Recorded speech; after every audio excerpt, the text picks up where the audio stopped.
Blowing out somebody else's candle will never make yours shine brighter. But what do you do when the person trying to blow out your candle is your best friend?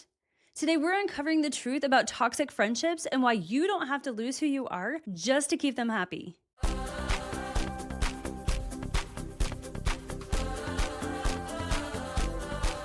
Hey everyone, welcome back to the Uncommon Team Podcast. I'm Coach Jamie, and I'm so glad that you're here. Have you ever left a quote unquote fun hangout with a friend feeling completely drained, criticized, or just heavy, like you're carrying a weight that isn't yours to carry? We've all heard the word toxic thrown around, but when does a simple bad mood cross the line into a toxic friendship? If you feel like you're losing who you are and who God called you to be just to keep somebody else happy, it's time to talk about it. Today, we're talking about why toxic is not a requirement for friendship and how to protect your peace without losing your heart.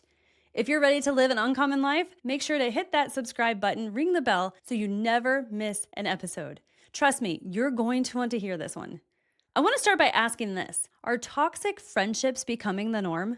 When I look around, it really does seem like it. But before we dive into what toxic friendships look like and what we do when we find ourselves in one, let's talk about what toxic actually means. Toxic means extremely harsh, malicious, or harmful. So toxic friends are basically friends who are harsh, malicious, and end up hurting us. Now, the truth is, toxic friends don't always know that they are being toxic. They don't necessarily even want to hurt us, but they do. A lot of times they're hurting so badly themselves that they feel like hurting somebody else in some crazy way makes them feel better. There's a quote that says, blowing out somebody else's candle will never make yours shine brighter. Yet they just don't seem to understand that. In my experience, toxic friends usually fit into one of three categories. The first category, they can be jealous and controlling. These friends are the ones who try to manipulate you and to get you to do what they want. Whether this is through guilt trips, if you actually were my friend, you'd skip practice and come to my house. But I guess since I'm not that important to you, then I guess you can go. Or, all my friends leave me eventually. I should have known that you would too. They also like the silent treatment, ignoring your text and then saying something along the lines of, oh, I just figured you didn't want to talk to me because you were too busy with your new friends to care about me. Friends that fit into this group also can be quite bossy, telling you what to do and what not to do, texting you 20 times every hour, demanding to know where you are and what you're doing. Ladies, that's a huge red flag. People who fit into this category are also only there for you when it's convenient for them. You have become like a placeholder to them. You're sitting with them at lunch and having a great conversation until somebody else walks in, and suddenly it's like you don't even exist anymore. You were just their placeholder until somebody, quote unquote, better walked in. They rarely ever make you feel good about yourself or get excited when something big happens to you, but they expect you to get excited for them. They can be highly dramatic and expect you to always solve their problems. Have you ever had a friend who is constantly in crisis mode? You know, as soon as you see their name on your phone, that is something big. Fighting with their parents, or being upset about a grade, or drama. Boy drama, friend drama, you name it, it's there. You know that if you pick up that phone, you are expected to fix whatever problem it is that they are facing.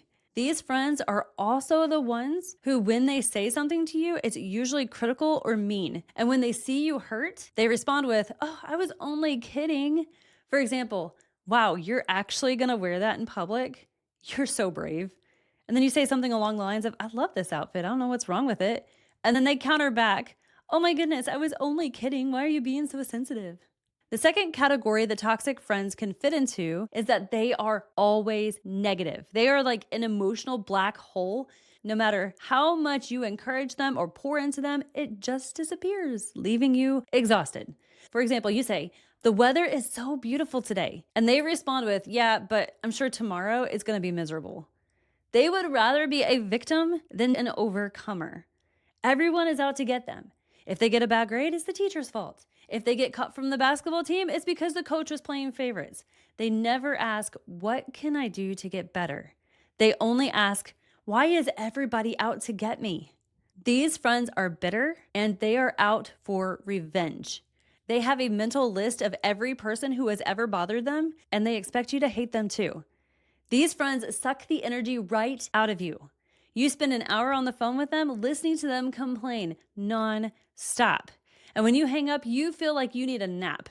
And if you're not careful, you can find yourself discouraged and complaining about every little thing around you.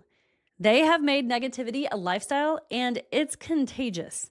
Then the third category that toxic friends can fit into is that they are limit pushers. This is somebody who knows how to play the part at church. They might even raise their hands in worship and say the right things when the adults are around. But as soon as they are away from their parents or away from the leaders, it's like a switch flips. Their language changes, their attitude changes, they do things they shouldn't be doing. They are living a double life, and they pressure you to do the same, saying things like, well, nobody's gonna really know, or this is so much fun. All these friends care about is having fun and pushing limits.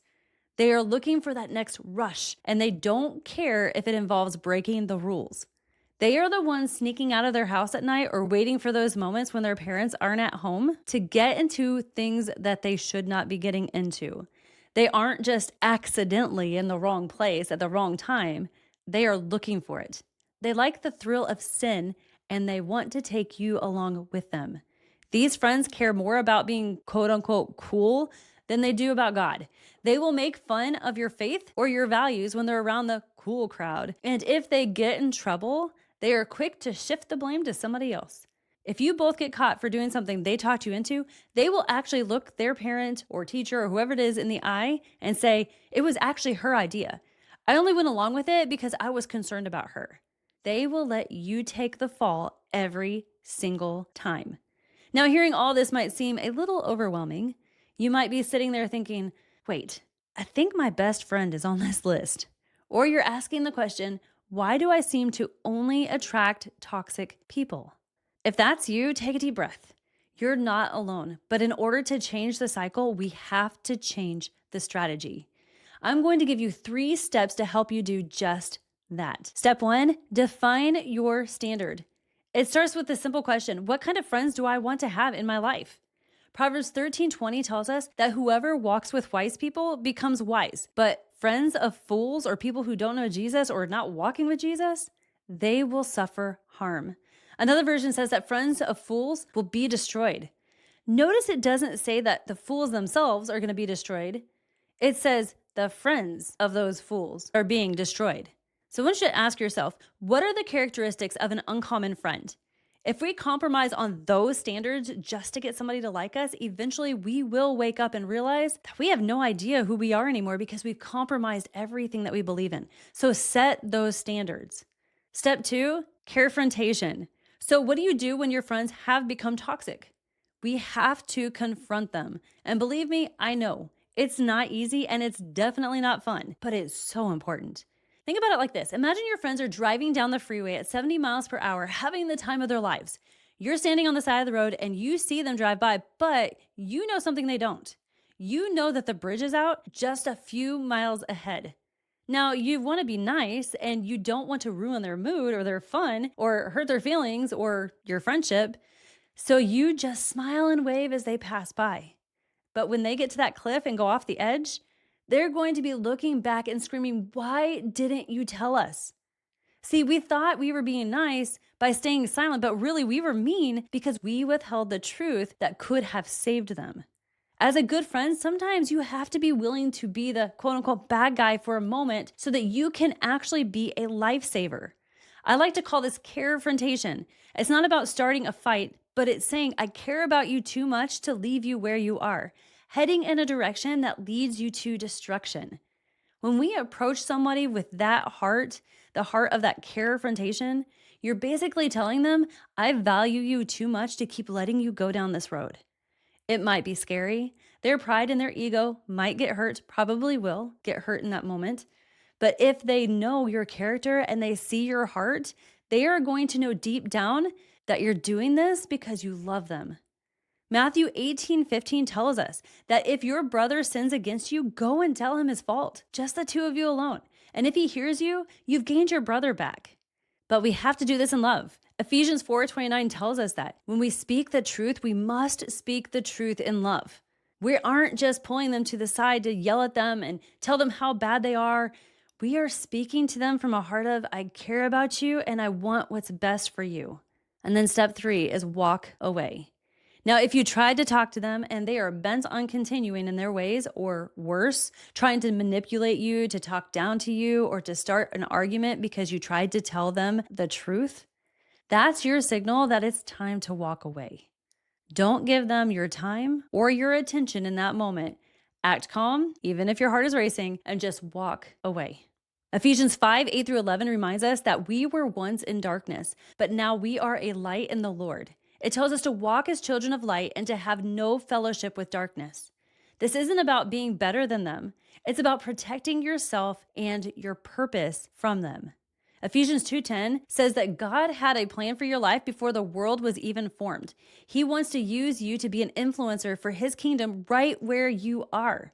But if the enemy can use a toxic friendship to pull you away from God, he will stop you from stepping into that purpose.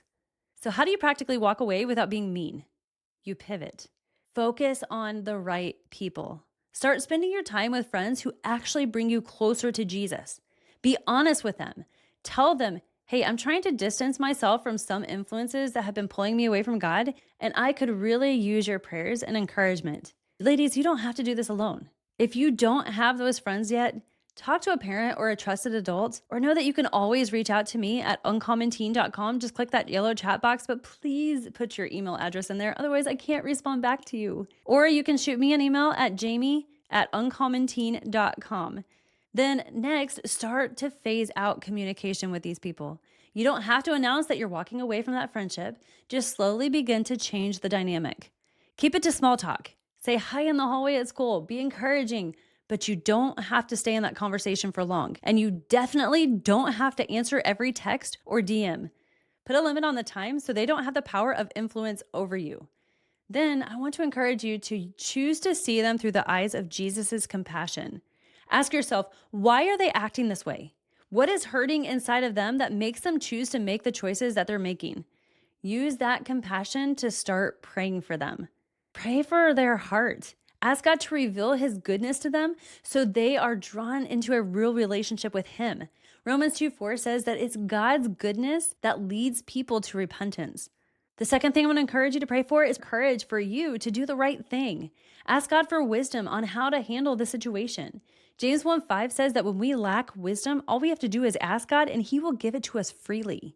Thank God that his perfect love casts out any fear that you have when it comes to walking away from this friendship. That's 1 John 4:18.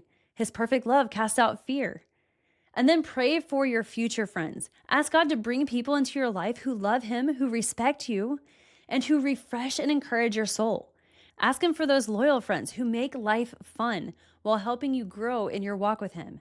One of the hardest things that you will ever do in life is end unhealthy relationships. But I will tell you, when you clear out the toxic friendships, you make room for the beautiful God-centered friendships that you are meant to have. I know that walking away from friendships can feel lonely. You might be thinking, Coach Jamie, if I let these friends go, I'll have nobody. Where am I going to find these friends who actually love God? Ladies, he's bringing them to you. But that's also why we created the Radiant Sisterhood. We wanted to build a space where you don't have to guess if somebody's living a double life or compromising their beliefs. It's a community of girls just like you who are ready to live for God and build friendships that last.